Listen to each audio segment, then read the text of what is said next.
I think they're probably speaking about their own vulnerability because what I've been told from inside sources is that the UPP apparently prepared for elections between March and April of this year.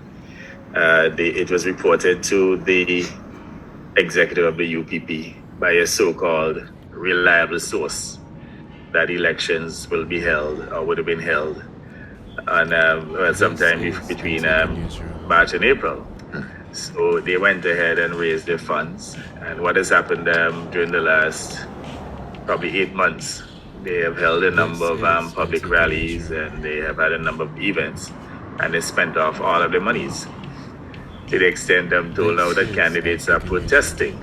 They say now that Harold is such a poor leader that the election cycle has not started, and he has actually emptied the coffers of the UPP prematurely.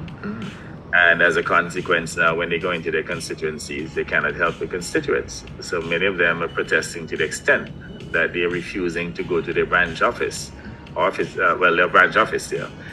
So you'll note that the one in St. George, Serpent, ain't going to that often. You'll see too that the one in Rural East, the candidate there is also missing in action. They say that they're stone broke, that they have no resources, the party not providing any resources.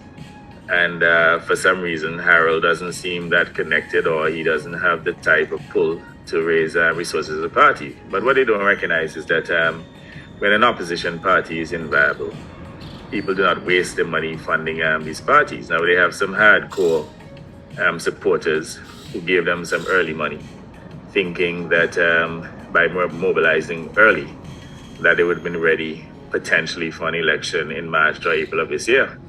But as I said before, they spent off all of their monies and now they're in serious trouble. Now, the other thing that I was told confidentially by one of their members is that the candidates are also concerned that Harold Lovell himself is a drag on the UPP ticket. He's been propped up by individuals like DJ Isaac, because he apparently promised DJ Isaac that if the UPP was to win, that they will make her Governor General. So she sees no wrong as far as she's concerned. Harold Lovell is the best thing since sliced bread. But several of the candidates are taking the position that he's a drag on the slate. So instead of he providing a coattail for the rest of the candidates, some of the candidates of the UPP are now saying that they need to provide a coattail for Lovell. It's quite an amazing concept. I've never heard about candidates providing a coattail for their leader. So they have serious internal problems at this time. And don't be surprised if there's a movement eventually to jettison Harold Lovell, because I know for a fact that, they are so disenchanted by him that perhaps it's a matter of time before you hear some level of instability within the UPP. I mean, they may not want to do so because of, it's relatively close to an election.